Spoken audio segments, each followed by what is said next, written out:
Chapter 29. Bancroft House, Somerset, England. June 16th, 1889. Athena slumped over their desk in the lonely room at Bancroft House. That was how they thought of it. It wasn't their room, simply the room at Bancroft House. To call it their room would imply a sense of home and familiarity which Athena couldn't bring themselves to feel. It would bring with it a sense of permanence that scared him to think about. Everything seemed wrong about the room. The walls felt too empty and the floor was rough on his bare feet. The bed was just ever so slightly too hard, and it made their already troubled sleep even more scarce. Athena wasn't sure if he was grateful for that or not. The more time he spent awake, the less time he spent in the hell that was his dreams. The less she tasted blood in her throat and smelled the smoke on the wind. The lack of sleep, however, merely condemned them to hours of boredom, unable to leave the winding halls of Bancroft House, sometimes unable even to leave their own room. It was a prison in nearly all ways but name. Sometimes, at night, when she lay in bed and listened to the silence of the house, Athena heard voices in the halls, mutterings which crept up from under the floorboards and seeped in from within the walls. Screams and wails, murmuring and whimpers and desperate sobs carried like secrets through the wooden beams and copper pipes, their meaning lost with every layer it was repeated through. Perhaps the house was haunted. Athena had never been one to believe in ghosts, but Athena had never been one to believe in monsters either. Yet here they were. Now everything was different, and anything was possible. Thick red curtains were drawn over the windows, and Athena was unsure if day or night lay beyond them. In truth, it didn't matter. Nothing mattered now.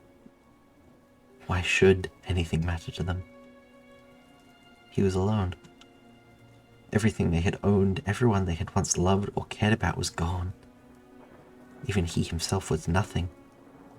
The person she believed herself to be was gone. Gone. It was a word that Athena had repeated to themselves too many times in recent weeks. A word muttered in their sleep and screamed into pillows or sobbed into the cold, jagged arms of Seven. Sometimes for days on end, Seven was the only living being Athena interacted with, and even then that may not have been true. Did Seven truly live? Or did he simply just exist? The machine himself had been unable to give a satisfactory answer when Athena asked him. She wasn't sure if the automaton was a guardian or a guard. Athena simply knew that he was there, which was more than could be said for anyone else. He was there, and he existed, even if he was not alive. Athena was beginning to doubt if they were truly alive either. It was not that they felt dead. They had considered this idea at first. It had surfaced from the numbness which pervaded their emotions after learning of what they had done, after learning what they were. He had wondered if that was why he felt the way he did, why he felt no pain when he passed his hands through fire, as Sherbet had instructed him to do in numerous tests and experiments. Perhaps Athena had died in this, the emptying winding halls of Bancroft House, plagued the moans of unseen companions, was a purgatory in which they were trapped for eternity. Eventually, however, Athena abandoned this theory, just as Ray had always taught him.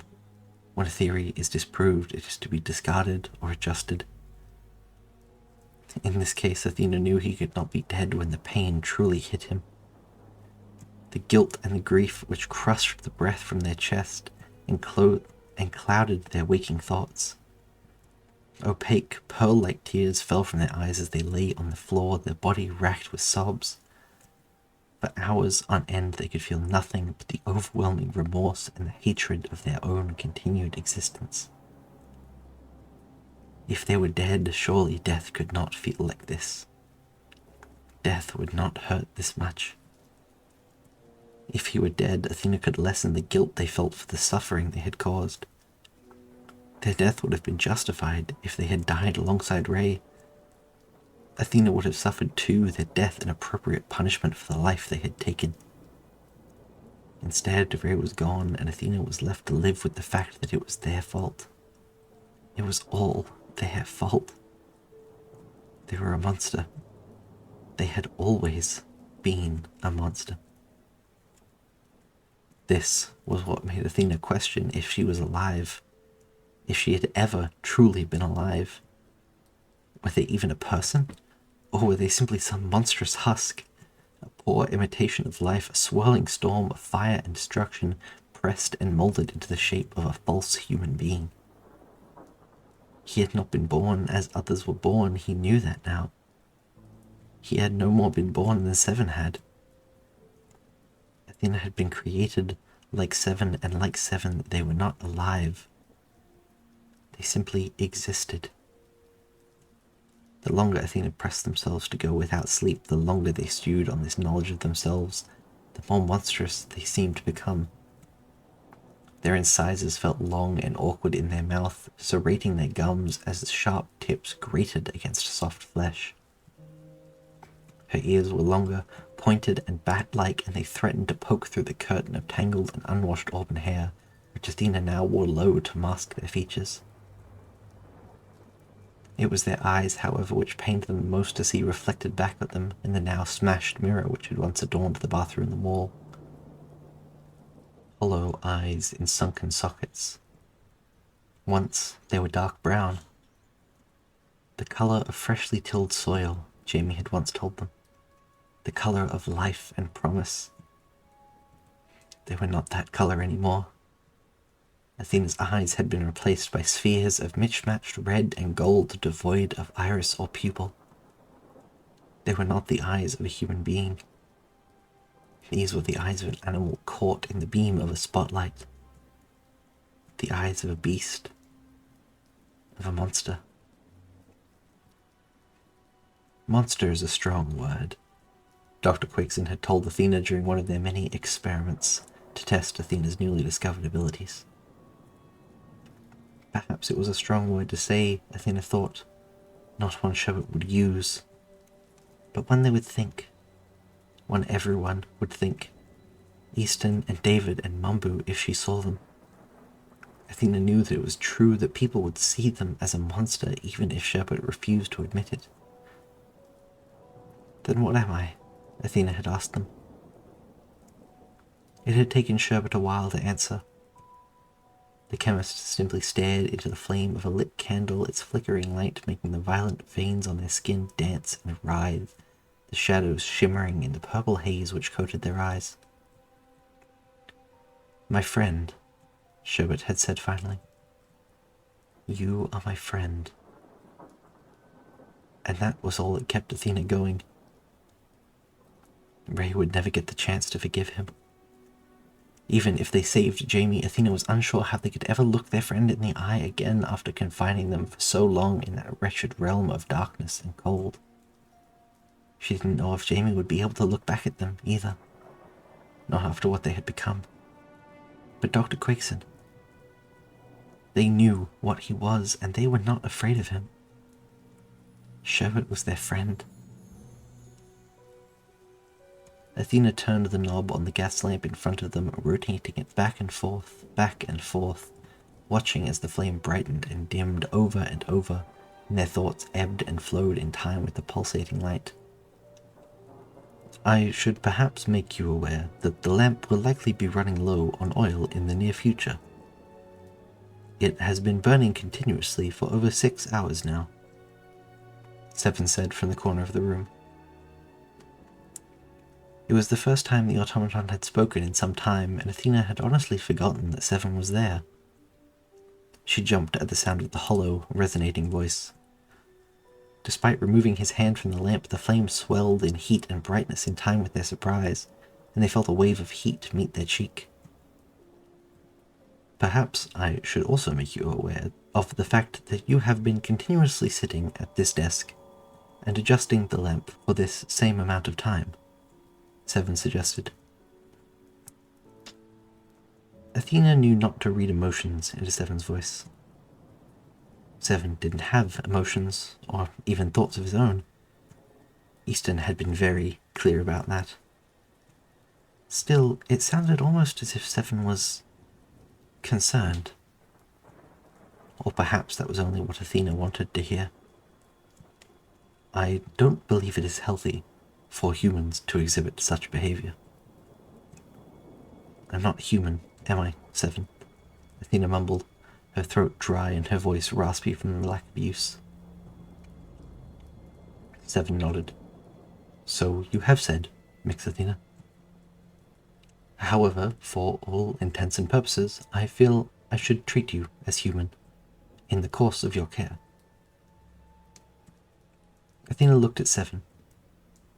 It was eerie how still he stood, completely unmoving in the corner of the room. A statue left to rust.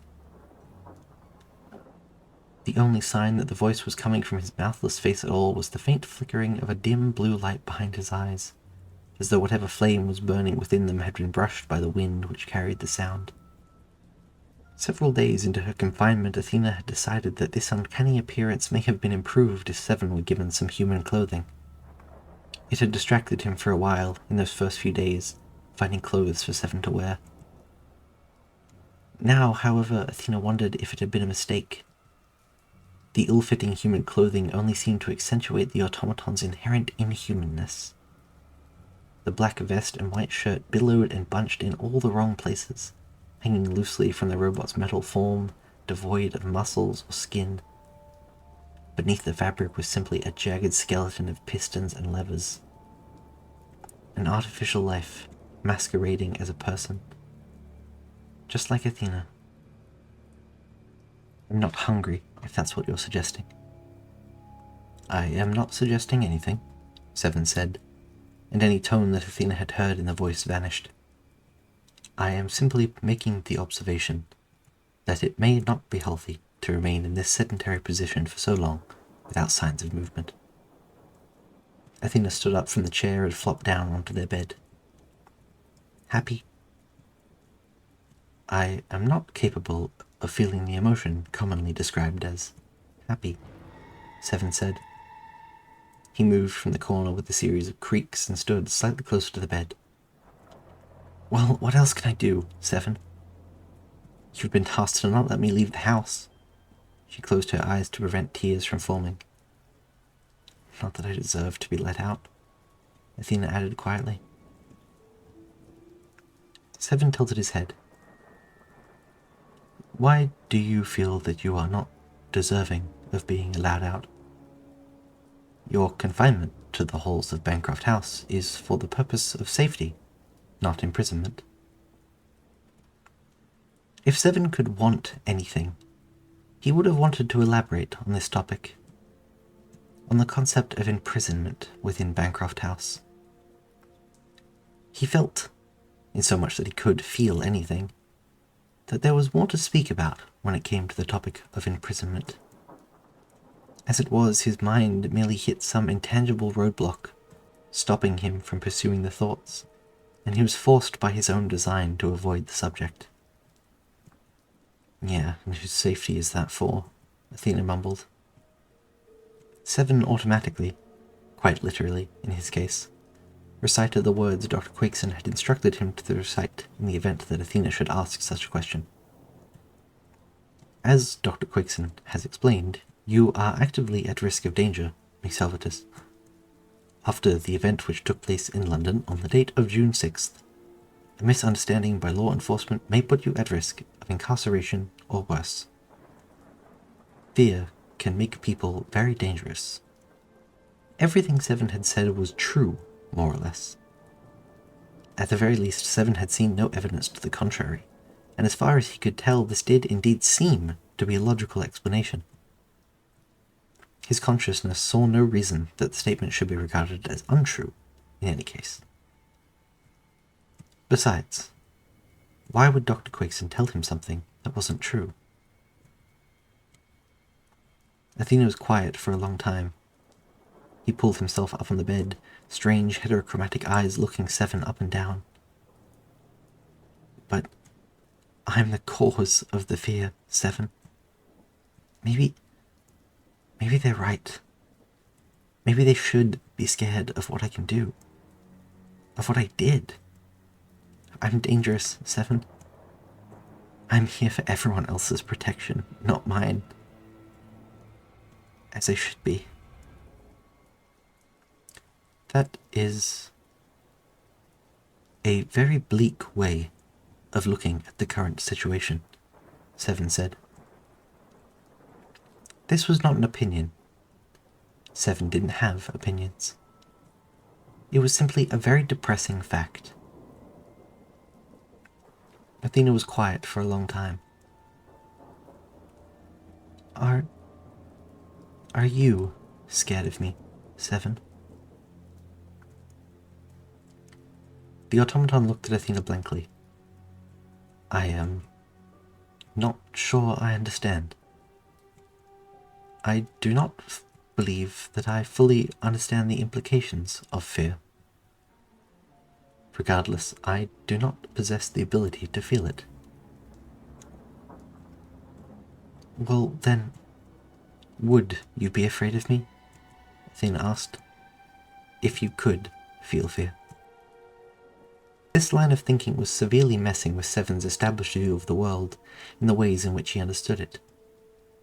He stood there for a very long time, the gears of his mind churning violently as he sorted through a roster of knowledge and failed to find a satisfactory answer. Athena wiped another pearl-like teardrop from their eye and threw it into the corner, where it chimed faintly as it hit the wall. Seven? She asked, after not receiving a response. I'm sorry if... Seven cut the young person off mid-sentence. He did not mean to, of course. He was not being rude. It was simply the soonest moment his mechanical body had been able to speak. I do not think that I would be afraid of you. Athena blinked. Really? Seven nodded slowly. Fear is, to my understanding, an instinctual response to the perceived threat of harm, whether rational or irrational. Not being human, I am unsure if your abilities could harm me in the way it could others. Nor am I sure I could be harmed at all, as I do not feel pain, or react to injury in a way that could be potentially considered harm.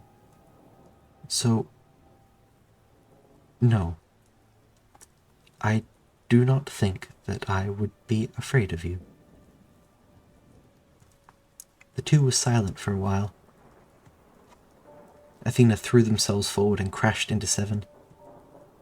The metal man was forced to immediately counterbalance, stepping back with one leg to support the weight of Athena as she hugged him tightly, crying gently into his angular shoulder. Their arms pinned the loose-fitting clothing to Seven's metal frame, and both of their bodies shook with every sob Athena released. They stood there for what seemed like a very long time indeed. Seven was aware of what a hug was, in concept. He had witnessed it before, and it seemed a strange human custom.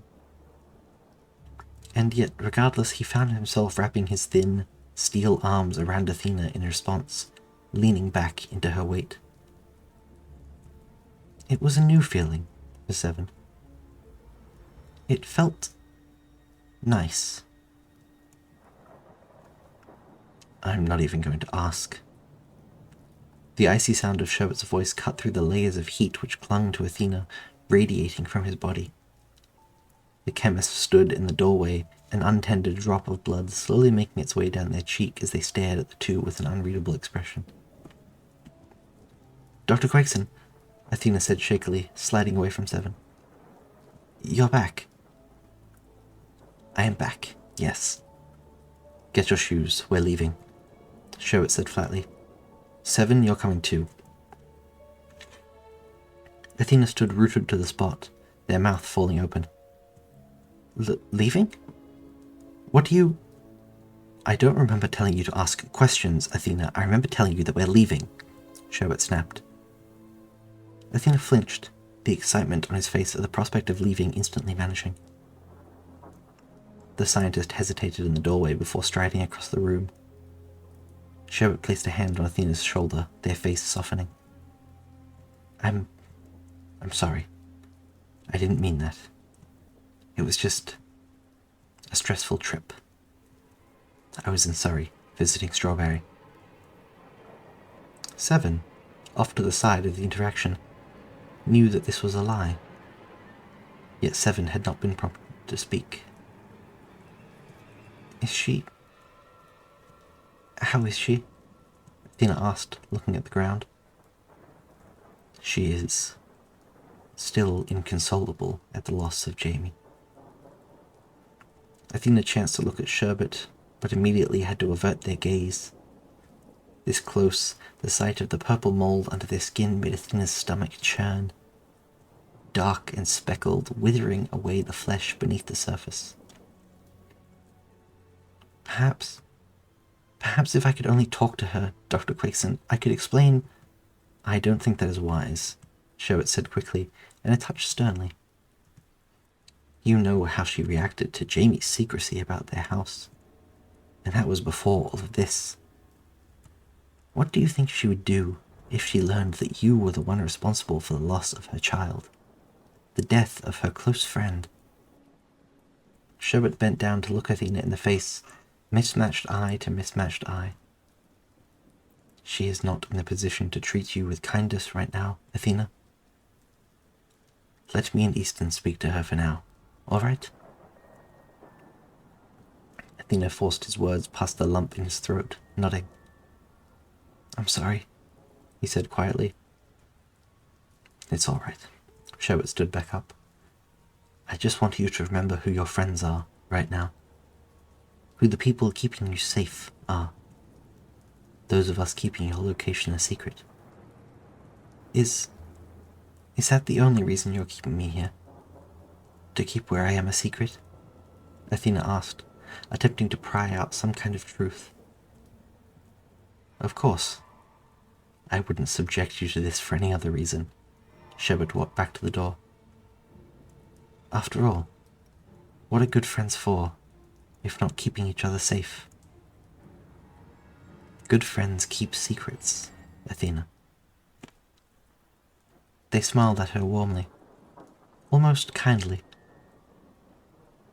Almost. The young person was too busy hastily pulling boots onto their feet to notice the viscous